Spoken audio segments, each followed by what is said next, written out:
And Dr. Mahesh Shanmugam is going to give the next talk. And he graduated from Stanley Medical College, Madras, and completed his diploma in ophthalmology and fellowship in vitreoretinal disease at Shankar Nethralaya. And he's one of the very few top ophthalmologists who has a PhD in ophthalmology, great achievement. And he specializes in medical and surgical management of vitreoretinal diseases and ocular oncology. He has more than 110 publications in peer-reviewed journals and 15 chapters and textbooks on vitreoretinal disorders, diseases and surgery. Ocular oncology has been awarded the Colonel Regularity Award by the AOS, the Distinguished Ophthalmologist Gold Medal by Uttarakhand Ophthalmic Society, and Shiva Reddy Award by the Andhra Pradesh Ophthalmic Society. Is one of the founding members of the web-based knowledge forum, the RET India, and is currently head of vitreoretinal and ocular oncology services of Shankar Eye Hospitals, India, and he'll be talking to us on diabetic retinopathy. Over to you, sir. Yeah, thank you, Shani, for the kind introduction.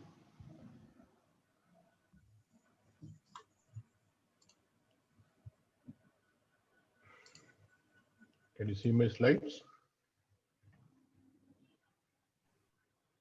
My slides are visible? Yes, sir. Yes, yes. Yeah, okay. Yes, sir. Visible, and your voice also. Sure. Thank you. So let's look at some of the mistakes in diagnosis and management of diabetic retinopathy. This is rather a very basic talk. So here we have a patient who has come to us with some amount of decrease in vision, but when we look at the fundus inside, everything pretty much looks almost normal. A couple of hemorrhages here and retina is fine, the blood vessels are all right. But what is important is the foveal reflex is not very obvious. So the dark reflex at the fovea is something which is not obvious. And when we investigate the patient, what we find that the patient has got quite a lot of diffuse macular edema. So this is very easy to miss, particularly for anti-segment surgeons, and we may not be able to explain why the patient's vision is less, though the fundus looks almost normal.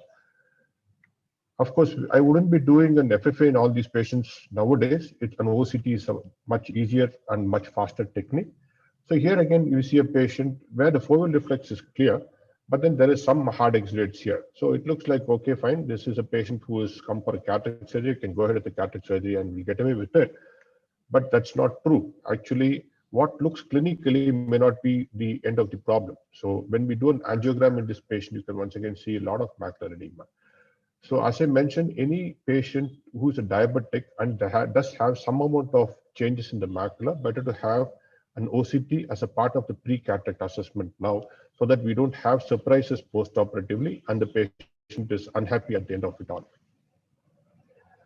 And of course, let's not forget the basics. Whenever we are not able to see the fundus details, the cataract is so dense that the fundus is not visible and ultrasound is preferable, particularly in diabetic patients, lest we miss vitreous hemorrhage or a traction retinal detachment. Once again, it will be very, very difficult to explain to the patient why the patient's vision did not improve after a cataract surgery.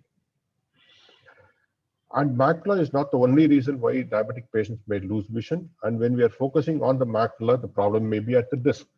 So a diabetic patient can have diabetic papillopathy or a non-arthritic ischemic optic neuropathy, which may not look all the time like a swollen disc like what we see here. The patient may have a pale disc because of the prior NAION or a diabetic papillopathy, and that may be the reason why the patient vision is less, but not the macula or the cataract as such. So let's not forget looking at the disc in a diabetic patient also. And when faced with a patient like this, when there is a lot of asteroid hyalosis, it's very difficult even for a retina surgeon to look into the eye and look at what is happening behind all this muck in the retina. So we can do an OCT. OCT gives a very good picture of the macula, but if the changes on the periphery, like what we see here, some evidence of some hemorrhage is what is there, but it cannot be defined clearly on clinical examination, and an FFA would be the ideal way to go. Here, this shows some neovascularization with hemorrhage. So whenever there is asteroid hyalosis, this patient should be investigated further for macular changes with OCT or for peripheral changes with an angiogram. Here, again, we have a patient who probably looks like probably a non-center involving macular edema somewhere here, but the vision is not corresponding to what we look at clinically. In that situation, again, we do an angiogram in the earlier days where it shows a macular ischemia, the enlarged foveal avascular zone. which is much easier nowadays. All we have to do is an Octa, where we don't have to inject any dye, and that also can show a foveal vascular zone being widened and a macular ischemia being the cause of decreased vision in this patient. So here we have a patient who looks like having a circinate, or rather a very large circinate, and some changes happening in the macula. So is it diabetic macular edema? We do an angiogram, we see large pigment epithelial detachments with scarring here. So what we see here is actually the drusen and hard exudates together. The patient has wet age-related macular degeneration. The key is there are no vascular anomalies here. There are no microaneurysms here, indicating that all the problem is happening under the retina, not in the retina. So here is another patient who can be very easily mistaken to have diabetic macular edema, exudates here. But what is striking is all the exudates are in the inferior portion of the retina rather than the whole of the macula. So investigating this patient, actually the patient has a macroaneurysm here. So a macroaneurysm can present like this. A branchial vein occlusion can also present like this, involving one half of the retina. So here is one patient who obviously looks like very much like a diabetic macular edema. So is it diabetic macular edema? How did the patient appear about 3 months back? Actually, the patient had a branchial vein occlusion. So if you notice carefully, this vein is blocked here. So a branchial vein occlusion, when it is resolving, can appear like this, like can very much be mistaken to be diabetic macular edema, particularly a macular tributary vein occlusion. So we should look very carefully to see the other eye has diabetic changes or not, or if it is a vein occlusion. The treatment may be the same in the sense of anti-VEGF injections, but the prognosis will be different, the number of injections will be different. Here's another patient who probably doesn't look just like a diabetic macular edema. All of us can very well make out this deep blotchy hemorrhages, looks like a blood and thunder appearance, but then there is no dilated veins indicating that's a CRVO. What this patient has is a combined retinopathy. So it has hypertension and nephropathy in addition to diabetes. That is the reason why the fundus looks like that. And control of the systemic disease gets the patient to look better. Now moving on to management of diabetic macular edema. Post-cataract surgery, the diabetic macular edema worsens, that all of us are familiar with. So, but is it diabetic macular edema which is worsening, or is there a component of CME also, assisted macular edema also?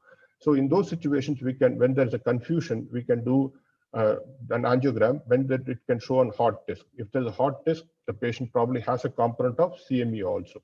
What is the relevance? If there is an associated CME, patients do better with intravitreal steroid rather than anti-VEGF. So if it is just worsening of DME, we can give anti-VEGF. But if there is a component of CME, then the patients will do better with the intravitreal steroid also. Here is a 23-year-old lady who presents with this intraretinal fluid. Of course, her systemic parameters are abnormal. So do we straight away give anti-VEGF? Not necessarily. The patient underwent just systemic control, and you can see the intraretinal fluid has gone away. So this is something which you should not forget. And again, a 23-year-old lady could be a gestational diabetes. That's also another thing which we should remember in mind. Third is if you're going to give an anti-VEGF in a 23-year-old lady who is possibly in the childbearing age group, that's another thing which we have to ask for, that the patient has not missed a periods. Because in the first trimester and second trimester, there is no point in giving an anti-VEGF, which can result in fetal anomalies also. So these are things which we have to keep in mind. So systemic control, all these 5 things have to be kept in control: diabetes mellitus, hypertension, nephropathy, anemia, and lipids. And I would not treat the patient when these parameters, hypertension, nephropathy, and anemia, are grossly abnormal. I would not inject, control them, and then go ahead with injecting. Here's another lady who is 62 years old, has diabetic macular edema. Can we go ahead and give an injection? Do an OCT, the patient has a vitreomacular traction. So this ideally needs a surgery. Otherwise, the macular edema will not resolve. This is a situation which you come across very often, a presence of a vitreomacular traction plus diabetic macular edema. But then we went ahead and gave an injection, and you can see the vitreomacular traction is peeled off. So whenever both are there, better to give one injection to see if it resolves the vitreomacular traction or the diabetic macular edema goes down despite the vitreomacular traction being there. And we can continue just with an anti-VEGF. Rarely the patient may need surgery. Another thing is vitreopapillary traction. So we are looking at traction at the macula, but traction at the disc, pulling up the disc, can also cause decrease in vision by causing an edema within the nerve fiber layer at the disc. In those situations, a surgery like what we saw now, peeling that fibrous tissue which is pulling at the disc and making the disc edema go down, will improve the vision. And vitreous hemorrhage, the studies have showed that type 1 diabetics, if there is a vitreous hemorrhage, to go ahead with the surgery immediately. But what about type 2? Most of the patients whom we see are type 2. Earlier recommendation used to be wait for about 3 to 4 months. But then currently there's no need to wait for 3 to 4 months. At best, wait for about one month and then go ahead with the surgery. And these are a couple of patients where they look like very advanced disease with very, very poor vision, looking like as though they will not benefit with any surgery. But even in these patients doing a vitreous surgery, you can see that the patient's vision improved from 1/6 to 6/36. Another patient from count fingers to 6/60. To summarize, diffuse diabetic macular edema and macular ischemia may not be obvious. Imaging is essential if vision does not match the fundus findings. Not all macular edema is diabetic macular edema, and the treatment paradigm may change in these patients. Anti-VEGF is not panacea for all DME. Systemic control is also relevant. Vitrectomy can most often restore vision even in advanced disease. Thank you very much.